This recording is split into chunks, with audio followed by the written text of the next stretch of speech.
हमारे संग है, परमेश्वर हमारे साथ है। जब प्रभु यीशु मसीह और उनके शिष्य नाव जब पार कर रहे थे, तो उस समय अचानक से आंधी और तूफान आता है। और जब उस आंधी और तूफान को चेले लोग जब देखते हैं तो बहुत डर जाते हैं, घबरा जाते हैं, और वो भूल जाते हैं वो प्रभु जिसने मुर्दों को जिलाया, वो प्रभु जो अंधों को आंखें दिया, वो प्रभु जो बीमारों को चंगा किया, हमारे संग है। और इसी नाव में वो प्रभु सो रहा है। वो भूल जाते हैं और वो चीख चीख कर चिल्लाते हैं, हमें बचा, हम नष्ट हुए जाते हैं, हम मर जाएंगे।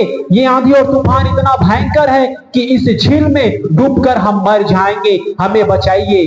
वो चिल्लाते हैं, चीखते हैं, लेकिन प्रभु यीशु मसीह उनके शोर और शराबा से वो जाग जाते हैं और कहते हैं कि हे अल्पविश्वासी, तूने संदेह क्यों किया? हे अल्पविश्वासी, तूने संदेह क्यों किया? मैं तेरे संग हूं, मैं तेरे साथ हूं। और जब मैं तेरे संग हूं और जब मैं तेरे साथ हूं, तो मैं क्या तुझे डूबने देता? मैं तो हूं ना, मैं तो तुम्हारा प्रभु हूं ना, मैं तो तेरे संग हूं, मैं तुझे कभी डूबने नहीं देता। इसीलिए प्रभु ने कहा, हे अल्पविश्वासी, तूने संदेह क्यों किया?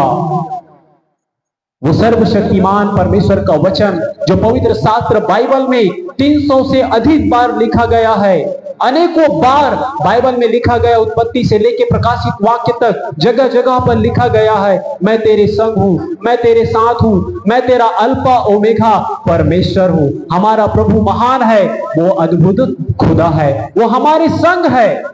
हालेलुया। और वो अपने लोगों को जय में चलने वाला वो परमेश्वर, इसीलिए वो गीत को गाते हैं ना। कौन सा गीत है? यीशु ने कहा, एक बार थोड़ा सा ढोलक बजा के, और हमारे पास, हम सबके पास ढोलक है। कौन सा ढोलक है? ताड़ी वाला। कौन सा ढोलक है? ये वाला है ना। थोड़ा सा हम सब लोग प्रभु की महिमा के लिए गाएंगे, फिर आगे हम लोग आज का जो संदेश है, आज का जो विषय है, उसमें हम लोग जाएंगे। बोलो यीशु मसीह की, हाथों को उठाकर बोलो राजाओं के राजा की, प्रेम से बोलो प्रभु यीशु गुरु महाराज की, धीरे से बोलो प्रभु यीशु गुरु महाराज की, थोड़ा जोर से बोलो यीशु गुरु महाराज की। प्रभु हमारे क्या है? संग है। आइए आप लोग भी गाइए। यीशु ने कहा, ढाढ़स बांध मत डर, मैं तेरे संग हूँ। यीशु ने कहा, ढाढ़स बांध मत डर, मैं तेरे संग हूँ। मैं तेरे आगे आगे चलूंगा, चारों दिशाओं मैं तुझे घेरूंगा। मैं तेरे आगे आगे चलूंगा, चारों दिशाओं मैं तुझे घेरूंगा। ना तू रात की, तू है सितारी, ना तू जान की, दुश्मन के फंसी, ना तू रात की, तू है सितारी, ना तू जान की, दुश्मन के फंसी। मैं तेरे संग हूँ, मैं तेरे संग हूँ। किसने कहा है? यीशु ने कहा, मत डर, तेरे संग कभी ना तुझे।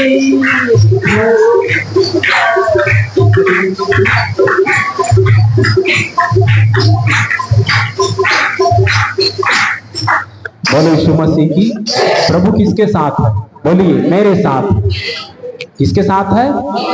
आपके साथ है। व्यक्तिगत प्रभु किसके साथ है? बोलिए प्रभु किसके साथ है? मेरे साथ। प्रभु हमारे साथ है। हमारे मतलब परिवार के साथ, और मेरे साथ मतलब व्यक्तिगत हमारे साथ। हालेलुया। बोलो यीशु मसीह की। प्रभु का धन्यवाद सारे बातों के लिए। एक बार क्यों ना प्रभु के लिए हम ताली बजाएं।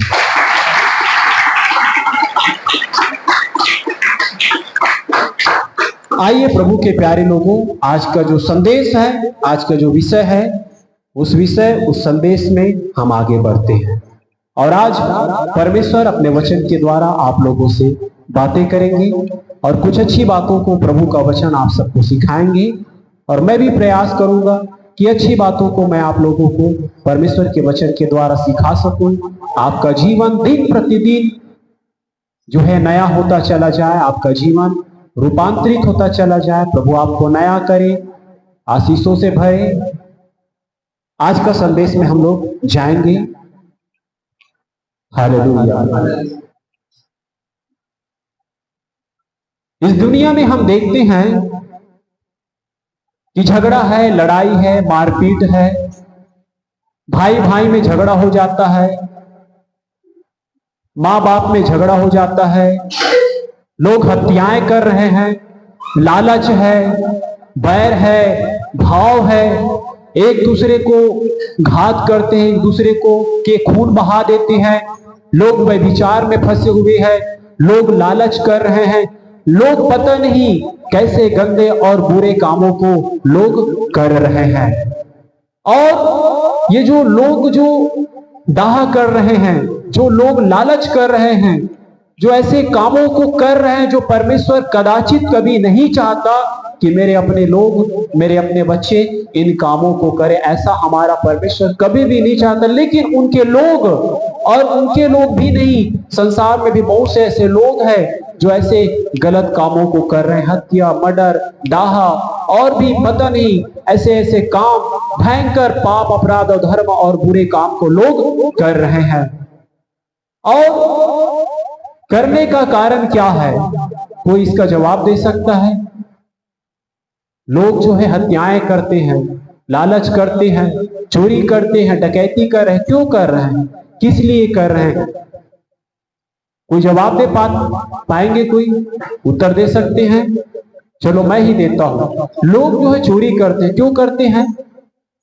उनके अंदर में क्या है? लालच है ना, कि भाई मैं किसी के घर में जाके डकैती करूंगा, सोना और चांदी को मैं चोरी कर लूंगा तो मैं क्या हो जाऊंगा? 2 पैसा मेरे पास बढ़ जाएगा, है ना। 10 का क्या हो जाएगा? 20 हो जाएगा, और 100 का क्या हो जाएगा? 200 हो जाएगा। और आज अगर मैं कंगाल हूं तो मैं चोरी करके क्या बन सकता हूं? मैं धनवान भी मैं बन सकता हूं। इसी मनोभाव को लेकर एक व्यक्ति जो है चोरी करता है, और उसको क्या क्या कहलाया जाता है? चोर। क्या कहलाया जाता है? चोर। अब कई बार क्या होता है? झगड़ा होता है, वो उसको मार रहा है मुक्का मुक्की, वो उसको मार रहा है मुक्का मुक्की, लात घूसे उसको मार दे, उसको मारते मारते मारते वो एक निकाल दिया, है ना, छुरा किसी के पेट में चला, हत्या हो रहा। क्यों? उसने मुझे मारा। और जब उसने मुझे मारा, आप सब लोग परमेश्वर के वचन की ओर ध्यान दीजिए। मैं आप लोगों को कुछ सिखाने जा रहा हूं, है ना। और अगर आप लोग परमेश्वर के वचन की ओर अपने ध्यान और मन को लगाएंगे तो आप सीखेंगे। और छोटा बच्चा है उसको खेलने दीजिए, लेकिन आप लोग प्रभु के वचन की ओर अपने मन को लगाइए। कुछ बातों को मैं आप लोग सिखाने जा रहा हूं, आप लोग सीखिए। मैं बोल रहा था हत्याएं होते हैं। अब हत्या कैसे हो जाता है? वो उसको मार रहा है, उसको मार रहा है, फिर तूने मुझे मारा, है ना, तो मैं तुझे नहीं छोड़ूंगा, मैं भी तुझे क्या करूंगा? मैं मार दूंगा। लोग क्या करते हैं? लालच करते हैं। और इसी कारण से लोगों को चाहिए सुख चाहिए, लोगों को चाहिए विलास चाहिए, लोगों को अच्छा मनोरंजन चाहिए, लोगों को दुख नहीं चाहिए, लोगों को तकलीफ नहीं चाहिए, लोगों को समस्या नहीं चाहिए। इसीलिए लोग क्या करते हैं? चोरी करते हैं, डकैती करते हैं, हत्या करते हैं, मर्डर करते हैं, व्यभिचार करते हैं, गलत और गंदे बुरे काम, जिन कामों से हमारा परमेश्वर कभी भी प्रसन्न नहीं होता, ऐसे कामों को लोग करते हैं। क्योंकि लोगों के अंदर में क्या है? स्वार्थ है, लोगों के अंदर में लालच है। परमेश्वर का वचन जो कहता है, आप लोगों को मैं वचन की ओर लेके चला जाऊंगा। याकूब निकाल लेंगे, याकूब के पत्री 4 अध्याय, वहां पर दिया गया है बहुत ही अच्छी बातें वहां पर लिखा है जो हम सब सीखने पाएंगे। याकूब 4 अध्याय उसका 1 पद पढ़ेंगे। तुम में लड़ाइयाँ और झगड़े कहाँ से आ गए? देखिए ये वचन कहता है कि तुम में लड़ाइयां और झगड़ा कहां से आ गए, प्रश्नवाचक चिन्ह है। तुम में लड़ाइयां, आज संसार में क्या हो रहा है, क्या हो रहा है? लड़ाई, भाई भाई लड़ाई, पड़ोसी पड़ोसी लड़ाई, एक देश दूसरे देश को मार रहा है, एक समुदाय दूसरे समुदाय को मार रहा है, एक जाति दूसरे जाति को मार रहा है, एक समाज दूसरे समाज को मार रहा है, झगड़ा हो रहा है, लड़ाई हो रहा है। न कि आत्मिक लोगों के मध्य, संसारिक लोगों के मध्य में भी ये बातें हो रहा है। वचन कहता है कि तुम में लड़ाई और झगड़ा कहां से आ गए, कहां से आ गए? आगे पढ़ेंगे।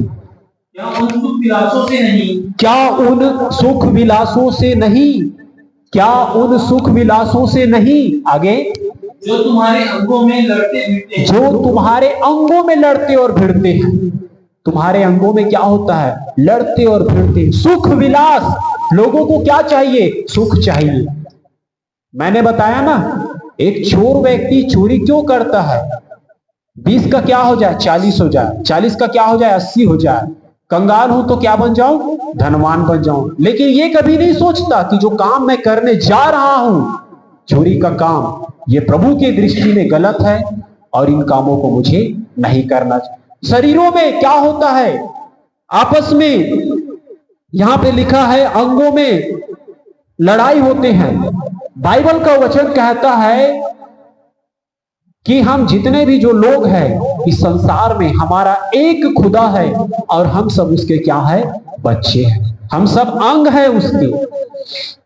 हमारा जैसे बाइबल में लिखा है ना कि जो कलसिया है वो प्रभु यीशु मसीह की क्या है? क्या है वो? क्या है? देह है। प्रभु यीशु मसीह की देह है कलसिया, और सिर यीशु मसीह है, और हम सब उसके क्या है? अंग है। कोई हाथ है, कोई पैर है, कोई नाक है, कोई कान है। जैसे कि मेरे शरीर को आप सब लोग देख रहे हैं, ठीक है? मेरे पास आंख है, नाक है, कान है, हाथ है, पैर है, सब है। अब मेरा आंख जो है पैर से झगड़ा करेगा क्या? या मेरा पैर जो है आंख से झगड़ा करेगा क्या? चलो मान लिए जाए करेगा। एक उदाहरण के तौर पे, ये जैसा हाथ हो गया, अब अचानक से झगड़ा करते करते किसी बात में मच्छर आ गया, जोर से मार दिया, मारते मारते आंख में ये उंगली घुस गया, तो फिर क्या होगा? क्या होगा? भयंकर दर्द होगा। होगा कि नहीं होगा? भयंकर दर्द होगा। और जब दर्द होगा तो शरीर तकलीफ पाएगा और पूरा अंग भी क्या पाएगा? तकलीफ पाएगा। और ये उंगली ने आंख को क्या किया है? छत्तीसगढ़ी क्या बोलते हैं, है ना, कोचियक दिसगा, ठीक। अब मान लो जाए ये उंगली जो है आंख में चला गया, जिसके चलते दर्द और पीड़ा हुआ, है ना, तो ये उंगली को भी होगा दर्द और पीड़ा। पूरा जो अंग है वो क्या पाएगा? दुख को पाएगा।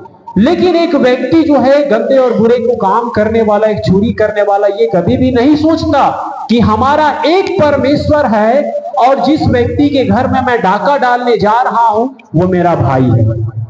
वो मेरा क्या है? भाई। हमारा एक खुदा है, हमारा एक परमेश्वर है, और उसके द्वारा जितने भी इस संसार में जो मानव है ना, उसी के द्वारा बनाया गया है ना, उसी से हम रचे गए हैं, उसी के द्वारा हम पैदा हुए। तो हम सब क्या है? हम भाई और क्या है? बहिनी हरण। हम सब का हरण? भाई और बहिनी हरण। हम सब का हरण एक परिवार हरण। लेकिन ये बात ना लोगन माना नहीं समझे। आगे यहां पे लिखा है तुम्हारे अंगों में लड़ते और भिड़ते हैं। और जब तुम्हारे अंगों में लड़ते और भिड़ते हैं, है ना, अंगों में लड़ते हैं, भिड़ते हैं, और लड़ने और भिड़ने का कारण है लोगों को क्या चाहिए? सुख और विलास चाहिए। जैसे झगड़ा और लड़ाई हो रहा है, धोखे से मान लो या टेंशन और तनाव में किसी के कॉलर को पकड़ लिया, है ना, जैसे कई बार होता है। भाई हम अनुभवी लोग हैं, कई बार हमने देखे हैं अपने आंखों से। कई बार लोगों के ऐसे अचानक से कॉलर को पकड़ लिए, तो फिर वो, तूने मेरे कॉलर को क्यों पकड़ा? अब तूने मेरे कॉलर को पकड़ा तो फिर मैं भी तेरे को घूसा घूसा क्या करूंगा? मारूंगा। फिर जैसे घूसा घूसा उसको मार देते तो फिर वो भी, तूने मुझे घूसा घूसा क्यों मारा? मैं भी तुझको हमारे अंगों में क्या है? सुख और विलास। तूने मुझे मारा, और जब तूने मुझे मारा मेरे शरीर में क्या पहुंचा है?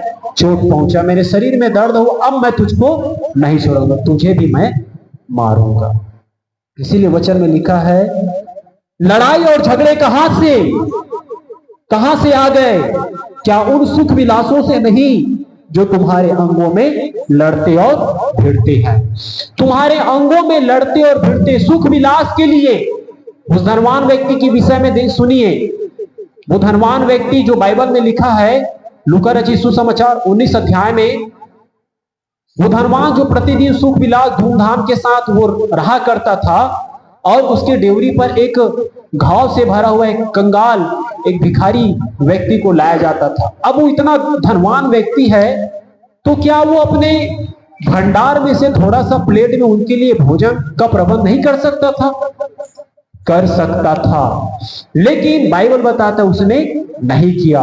परंतु ये बताता है कि उनके झूठों से वो अपना पेट को भरता था। झूठों से मतलब यह है कि वो बेचारा जो घाव से भरा हुआ, वो जो कंगाल, जो भिखारी, जो व्यक्ति है, वो धनवान की ओर ऐसा टकटकी लगा के वो देखता रहता था। कैसा? ये ऐसा। कब वो धनवान जो है जूठा काठा एकाद कर छूट जतीस है ना, एकाद कर छूट जतीस, तो फिर वो पेट का होतीस भरतीस। सुख और विलास, बल्कि वो धनवान क्या करता था? पेट भर दबा के वो बढ़िया खा लेता था, और लास्ट में जूठा काठा जब बच जाता था तो उसी से वो अपने पेट को भरता था। सुख और विलास लोगों को चाहिए। मैं खाऊंगा, मैं पीऊंगा, मैं मौज और मस्ती करूंगा, लेकिन मैं तुझको नहीं दूंगा। यही है। क्या उन सुख विलासों से नहीं जो तुम्हारे अंगों में लड़ते और भिड़ते हैं? सुख और विलास। इसीलिए लोग हत्या करते हैं, इसीलिए लोग चोरी कर रहे हैं, इसीलिए लोग डकैती कर रहे हैं, इसीलिए लोग मारपीट भी कर रहे हैं, सुख और विलास के वजह से। आगे, तुम लालसा रखते हो और तुम्हें मिलता नहीं, इसलिए तुम हत्या करते हो। तुम डाह करते हो और कुछ प्राप्त नहीं कर पाते, तो तुम झगड़ते और लड़ते हो। वही बात यहां पर लिखा गया, तुम लालसा रखते हो और तुम्हें मिलता नहीं, इसलिए तुम हत्या करते हो। क्या करते हो? हत्या करते हो। तुम लालसा रखते हो, तुझको मिलता नहीं, इसीलिए तुम क्या करते हो? हत्या करते हो। कोई भी एक हत्यारा व्यक्ति है, पहले से मतलब ये नहीं रहता कि मैं मर्डर कर दूंगा। सबसे पहले ये रहता है लालसा। जैसे कई बार किसी को क्या देते हैं? सुपारी दे देते हैं कि इसको क्या कर देना है? उड़ा देना है। उसका मन नहीं रहेगा, लेकिन उसको क्या चाहिए? धन चाहिए भैया। उसको क्या चाहिए? पैसा चाहिए। उसके अंदर में लालच है। उसने क्या लिया है? सामने वाले से सुपारी ले लिया है। सुपारी का मतलब समझते हो? वो खाए वाला सुपारी मत समझू ना, मैं दूसरा सुपारी बात कर रहा था। कई जन मन समझ गए और कई जन मन नहीं समझे।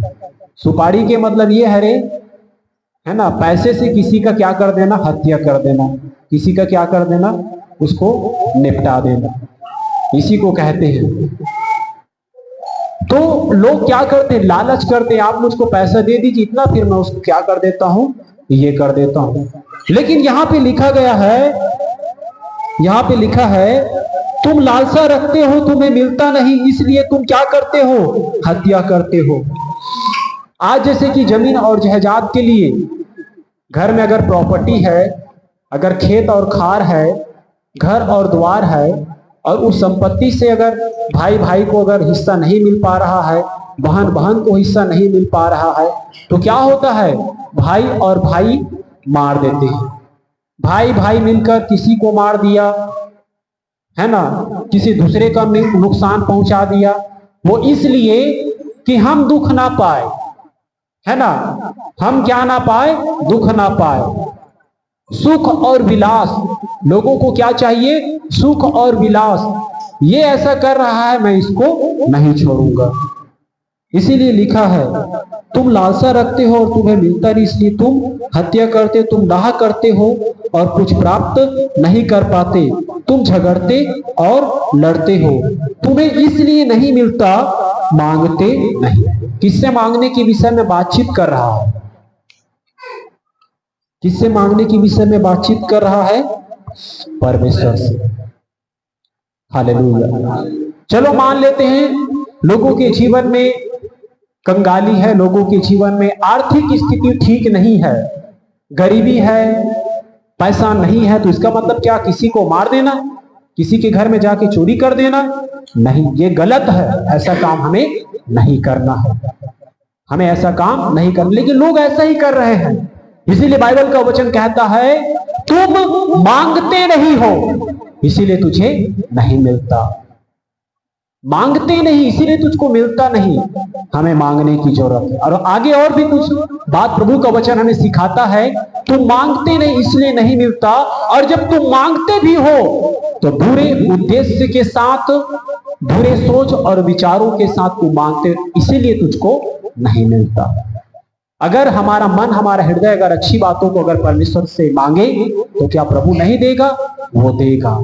लेकिन कई लोगों का मन, अब मान ली जाए अगर किसी का अगर आप नुकसान अगर चाह रहे हैं, है ना, और प्रभु से मांग रहे हैं कि हे प्रभु, एक व्यक्ति है और एक व्यक्ति जहां पर मैं काम करता हूं वो व्यक्ति मेरा नुकसान चाहता है, एक काम कर प्रभु, जो मेरा नुकसान चाहता है ना वो व्यक्ति, उसको ना उसी का नुकसान कर दे, या उस व्यक्ति को जहां पर मैं जिस कंपनी में काम करता हूं उसको वहां से हटा दे, उसको छोड़ा दे, उसको जो भी तनख्वाह मिलता है उसको तनखे को ही बंद करा दे और मुझको वहां पर खड़ा कर। तो क्या ऐसी प्रार्थनाओं को प्रभु सुनेगा? आप क्या चाह रहे? उसका नुकसान चाह रहे हैं। हालेलुया। नुकसान हमें कभी भी नहीं, ये सब स्वार्थमय प्रार्थनाएं हैं, स्वार्थमय प्रार्थना। अब मान ली जाए अगर एक व्यक्ति के पास बंगला है, प्रभु ने उनको बंगला दे दिया है, अब वो फिर बोलता है कि प्रभु मुझको क्या चाहिए? बंगला चाहिए। तो ये भी क्या है? स्वार्थमय प्रार्थनाएं हैं। कई बार लोग जो है दुआ करते हैं, प्रार्थना करते हैं, लेकिन प्रभु उसको नहीं देता। नहीं देने का कारण यह है, पहला कारण यह है कि वो स्वार्थ में प्रार्थना कर रहा है, इसीलिए प्रभु नहीं दे रहा है। और दूसरा कारण यह है कि प्रभु इसलिए नहीं दे रहा है क्योंकि वो अभी तैयार नहीं हुआ है उसके लायक।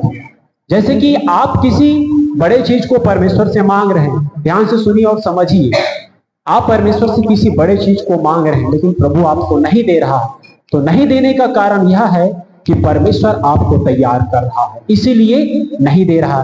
क्योंकि अगर दे देगा तो आप उस चीज को आप संभाल नहीं पाएंगे।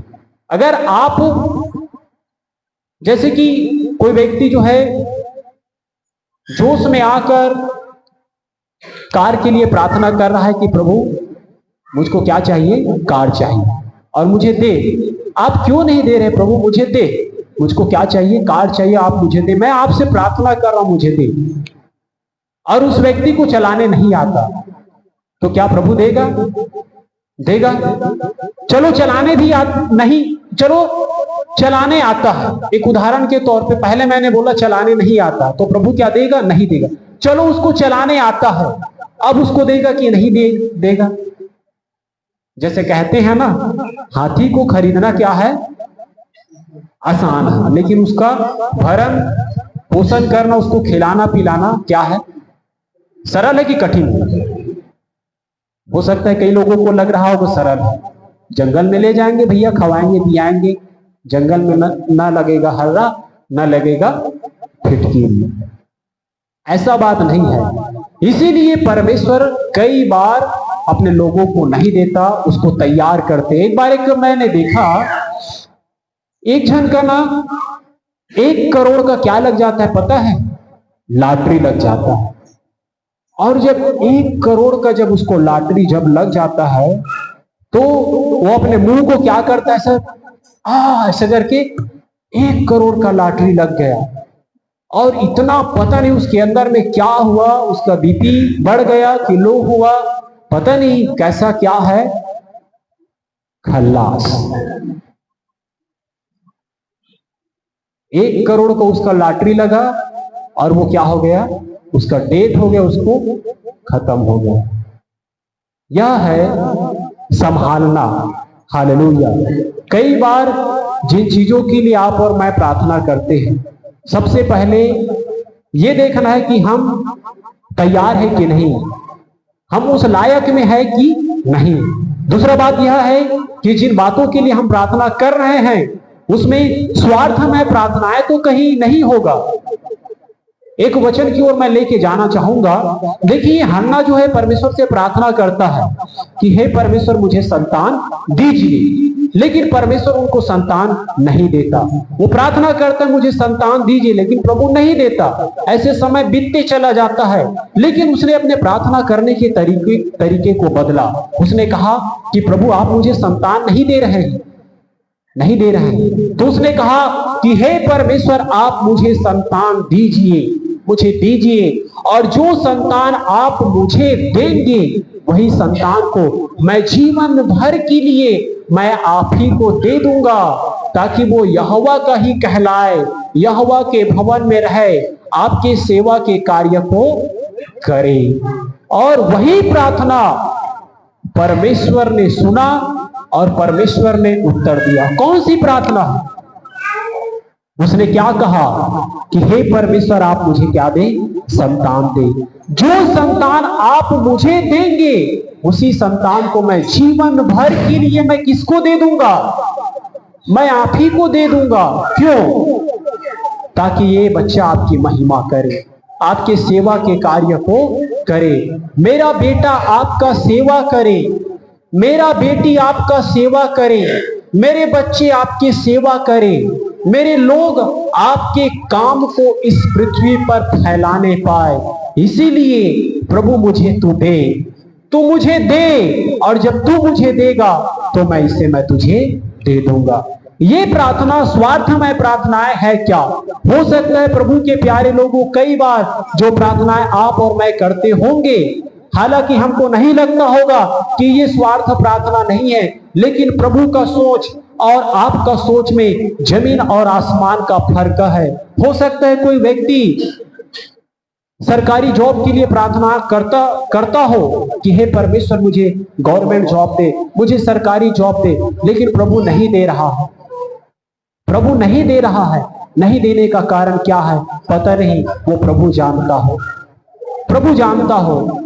लेकिन मैं उस वचन के द्वारा मैं आप लोगों को यह सिखाना चाहता हूं, जिस प्रकार से हन्ना ने प्रार्थना किया कि हे परमेश्वर मुझे संतान दे, और जब आप देंगे तो उसी संतान को आपके सेवा के कार्य के लिए मैं आप ही को दे दूंगा।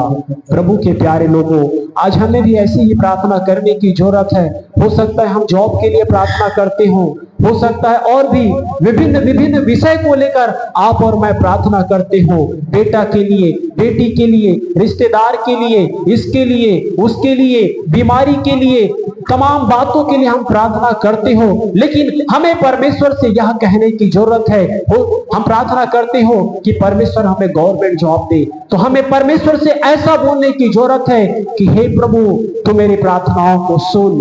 जिस प्रकार से हन्ना ने प्रार्थना किया कि मुझे संतान दे, और उस संतान को मैं जीवन भर के लिए मैं आपको दे दूंगा। हे खुदा आप मुझे नौकरी दे, मुझे जॉब दे, और जब आप मुझे जॉब देंगे, आप मुझे नौकरी देंगे, तो मैं भी आपको आपके राज्य के लिए, आपके सेवा के कार्य के लिए, आपके महिमा के काम के लिए, आपके सुसमाचार का जो प्रचार है पूरे पृथ्वी में फैलने पाए, इसलिए हे खुदा आप मुझे नौकरी दे, और जब आप नौकरी मुझे आप देंगे तो मैं आपको भेंट दूंगा, दान दूंगा, दशमांश दूंगा। इस प्रकार से जब आप और मैं प्रार्थना करेंगे तो ये प्रार्थनाएं स्वार्थमय प्रार्थना नहीं है, क्योंकि इस प्रार्थना में परमेश्वर की महिमा छिपा हुआ है। क्योंकि वो खुदा जब आपको नौकरी देगा तो आपने परमेश्वर के साथ प्रार्थना में यह कहा है कि जब आप मुझे देंगे तो मैं आप ही को आपके राज्य की बढ़ोतरी के लिए मैं आपको दूंगा, मैं आपको दूंगा। तो क्या प्रभु नहीं देगा? तो क्या परमेश्वर नहीं देगा? बोलिए, देगा कि नहीं देगा? देगा। हालेलुया। हमारा परमेश्वर पक्षपाती प्रभु नहीं है, वो खुदा अपने लोगों को देगा। लेकिन लोग मांगते नहीं हैं और वो पाते नहीं हैं। और कुछ लोग अगर मांगते भी हैं तो वो स्वार्थ छिपा हुआ है। लोगों के अंदर बैर भाव, झगड़ा, लड़ाई, लालच इत्यादि ऐसे बातें उसके अंदर में स्वार्थ छिपा हुआ है, इसीलिए उसको नहीं मिलता। हालेलुया। आज हमें ऐसे प्रार्थना करने की जरूरत है जो हन्ना ने प्रार्थना किया। अवश्य हमारा परमेश्वर हमारे प्रार्थनाओं को सुनेगा। वैसे ही बीमार लोग भी ऐसी ही प्रार्थना करने की जरूरत है कि प्रभु, ये हमारा जो शरीर है आपका मंदिर है, और ये मंदिर अगर सही हो जाएगा तो इस मंदिर के द्वारा आपकी महिमा होगा। तो क्यों ना प्रभु अपने मंदिर को ठीक कर, ऐसे हमें प्रार्थना करने की जरूरत है। ये भी स्वार्थमय प्रार्थना नहीं है। ऐसा नहीं कि प्रभु मुझे आप चंगा करेंगे, जब मैं चंगा हो जाऊंगा तो मैं काम करे बढ़ जाऊं, काम करूं तो फिर पैसा ही तो फिर घर बना दो, घर बनी तब फिर मैं फ्रिज ले वो, टीवी ले वो, ये ले वो, ये नहीं। ये सब क्या है? ये स्वार्थमय प्रार्थनाएं हैं। हालेलुया। बोलो यीशु मसीह की।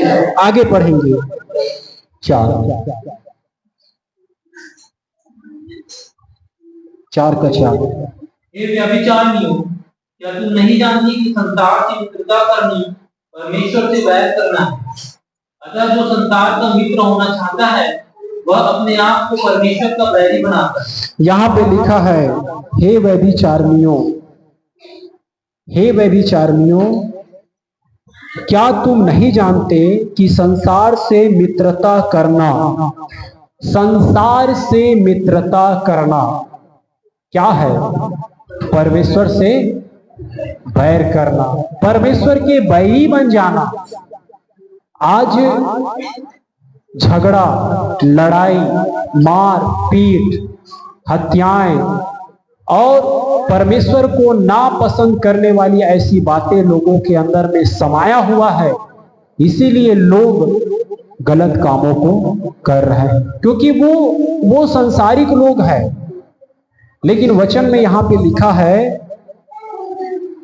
क्या तुम नहीं जानते कि संसार से मित्रता करना परमेश्वर से बैर करना? हमें संसार से मित्र नहीं बनाना है, हमें संसार के अनुसार हमें नहीं चलना है। हालेलुया। जब तक इस पृथ्वी के मध्य आप और मैं जीवित पाए जाते हैं, तब तक जो जिम्मेदारी, जो काम परमेश्वर ने आपको और मुझे दिया है, उस काम को हमें करने की जरूरत है। अपने माता और पिता का हमें आदर करने की जरूरत है। अपने भाई बहन के साथ हमें अच्छे से व्यवहार करने की जरूरत है। अपने पड़ोसियों से, जैसा प्रभु कहता है, जैसा मैंने तुमसे प्रेम किया वैसे ही तुम भी एक दूसरे से प्रेम करो। लोग माता और पिता से प्यार करते हैं, माता और पिता का आदर और इज्जत करते हैं, लेकिन कई बार बड़े दुख की बात यह होता है कि जब लड़कियां जब ससुराल जब जाते हैं, उनका विवाह जब होता है, तो माता पिता अलग है और सास ससुर अलग है। जिस प्रकार से हम अपने माता और पिता को आदर देते हैं, जिस प्रकार से हम अपने माता और पिता को सम्मान करते हैं, वैसे ही हमें अपने सास और ससुर का भी हमें क्या करने की जरूरत है? आदर और सम्मान करने की जरूरत है। क्योंकि अगर हम अपने सास और ससुर का अगर हम आदर करेंगे, सम्मान करेंगे, उसको इज्जत देंगे, तो उसके द्वारा, वो सास के द्वारा और ससुर के द्वारा आपके लिए आशीष है। हालेलुया। अब्राहम की आशीष है, इसहाक की आशीष है, याकूब की आशीष है। अगर आशीष देगा तो वो आशीष लग जाएगा। लेकिन बड़े दुख की बात यह है कि बहुत से इस दुनिया में ऐसे लोग होते हैं जो अपने माता और पिता को माता और पिता समझते हैं, लेकिन सास और ससुर को तुच्छ समझते हैं, निष्कंबे समझते हैं। इसीलिए वो आशीष जो सास और ससुर की ओर से उनको लगना चाहिए, वो उसको नहीं मिल पाता।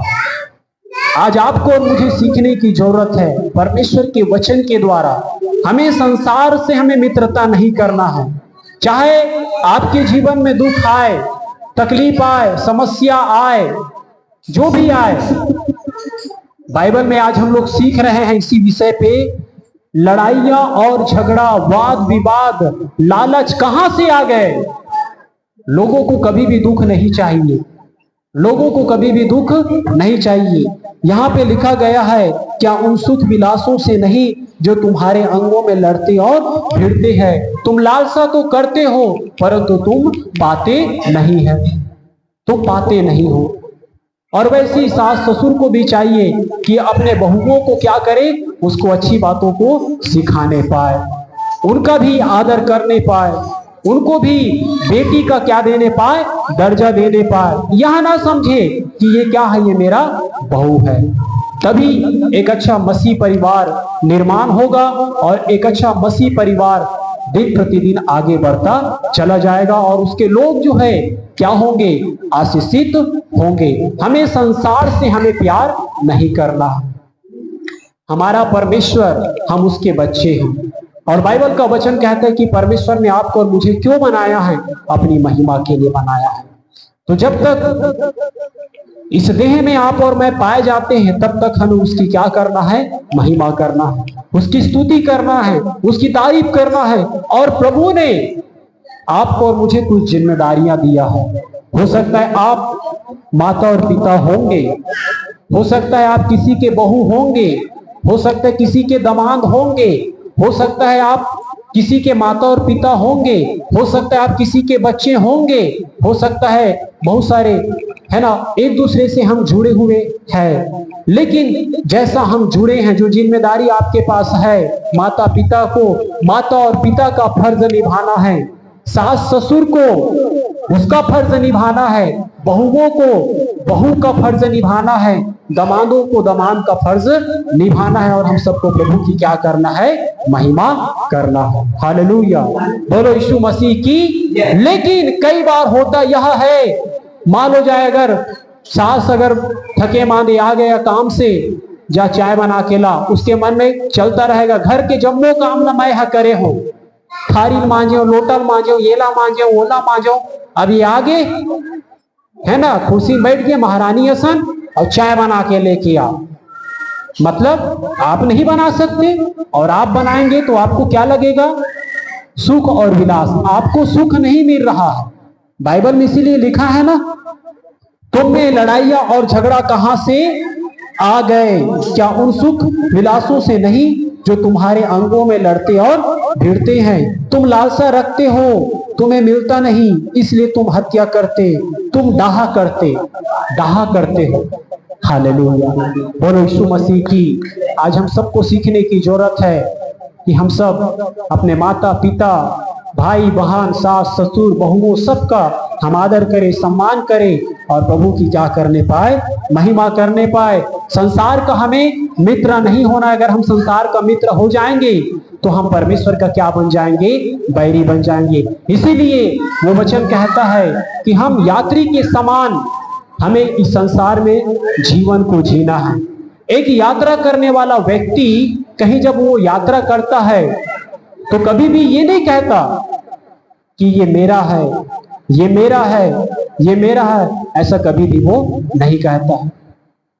परंतु ये यही कहेगा कि मैं अभी क्या हूं? यात्रा में हूं, मैं यात्रा कर रहा हूं, मैं यात्रा में मैं जा रहा हूं। और यात्रा के दरमियान बहुत सारे आकर्षित भरी बातें उनको देखने को मिलेगा, अच्छी अच्छी बातें उनके साथ होगा, अच्छी चीजों को उनको देखने को मिलेगा, ऐसा वैसा चकाचौंध बढ़िया बढ़िया चीजें। लेकिन कभी ये नहीं कहेगा ये मेरा है। क्यों?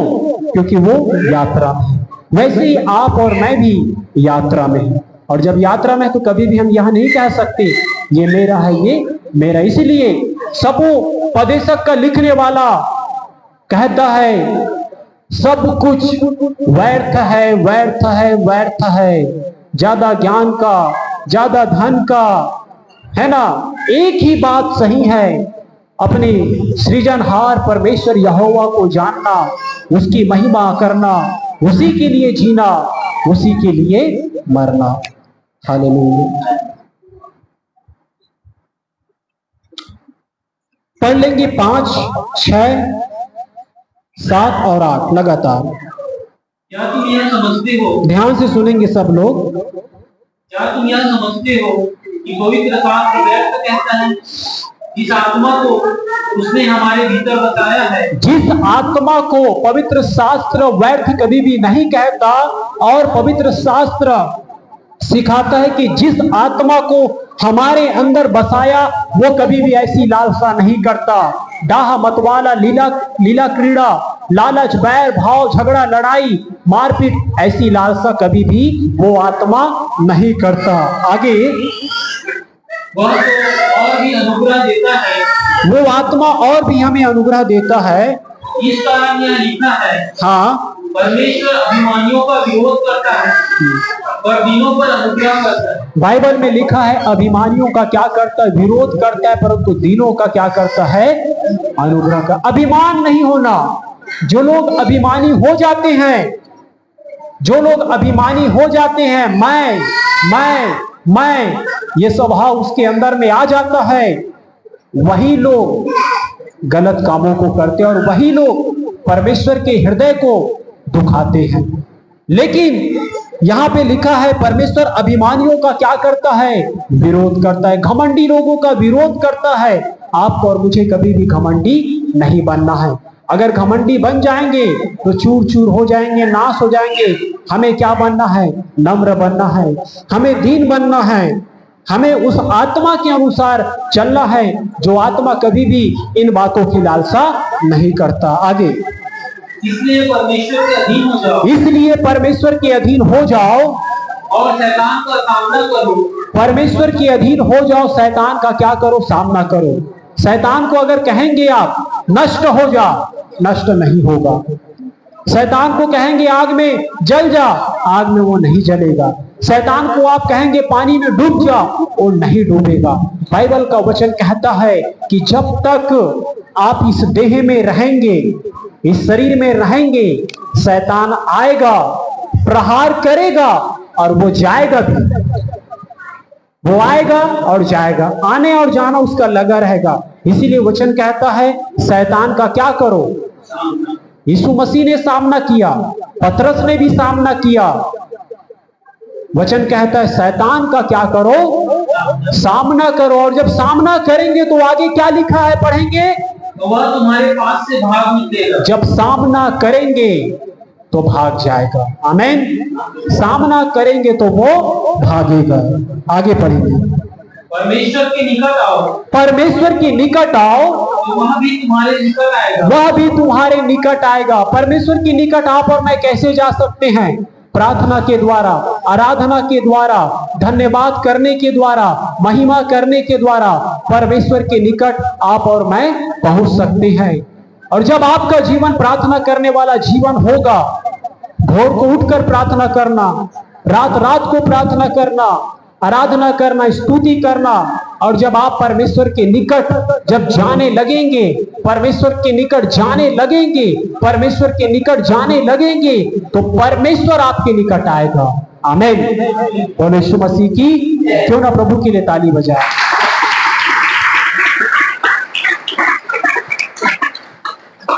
कई बार हम सोचते हैं कि परमेश्वर की उपस्थिति हमारे पास नहीं है, प्रभु की हुजूरी नहीं है, लेकिन वचन ये कहता है कि अगर तुम परमेश्वर के निकट जाओ तो परमेश्वर तुम्हारे निकट आएगा। अब कई बार जब हम उसके निकट जा रहे हैं, अब ऐसा लग रहा है कि नहीं है उसकी उपस्थिति, तो ये गलत है। हालेलुया।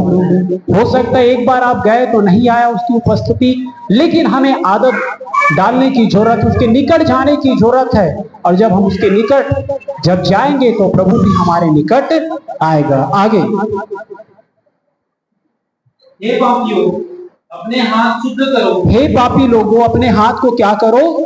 शुद्ध करो। आगे, और हे दुचित्ते लोगों, हे दुचित्ते लोगों। कई बार कहते हैं इधर जाना उधर जाना, है ना, मतलब संसार पर चलना, संसारिक बातों पर चलना, और कई बार परमेश्वर पर भी चलना। यही लोगों को कहते हैं दुचित्ते लोगों, संसारिक बातों पर भी चलना और परमेश्वर पर भी चलना। हे दुचित्ते लोगों, अपने हृदय को पवित्र करो। अपने हृदय को क्या करो? पवित्र करो। और दुखी हो और शोक करो और शोक करो और रो। तुम्हारा हंसी शोक में तुम्हारा हंसी शोक में और तुम्हारा आनंद उदासी में बदल जाए। तुम्हारा आनंद उदासी में बदल जाए। लास्ट वचन, प्रभु के सामने दीन बनो तो वह तुम्हें शिरोमणि बनाएगा। प्रभु के सामने क्या बनो? सभी लोग बोलो, प्रभु के सामने क्या बनो? प्रभु के सामने क्या बनो? प्रभु के सामने क्या बनो? प्रभु के सामने आप और मैं दीन कब बनेंगे? प्रार्थना के द्वारा, आराधना के द्वारा, स्तुति के द्वारा, प्रभु के पास जाने के द्वारा हम नम्र और दीन बनते हैं। प्रभु के सामने नम्र बनो, दीन बनो, तो फिर प्रभु क्या बनाएगा? क्या बनाएगा? शिरोमणि बनाएगा। प्रभु आपको ऊंचा करेगा। इसीलिए कहता है कि जवान सिंहों को घटी हो सकती है, पर यहोवा के खोजियों को किसी भी भली वस्तु की घटी नहीं होगा। हालेलुया, बोलो यीशु मसीह की। परमेश्वर की महिमा हम सबको क्या करना है? मरते दम तक हमें करना है। उसके लिए जीना है, उसके लिए मरना है। प्रभु की महिमा हम सबको करना है। आइए आज के संदेश के द्वारा परमेश्वर आप सबको बहुतायत से आशीष दे। आप सभी लोग अपने स्थान पर खड़ा हो जाइए और इस समय हम प्रार्थना में करेंगे।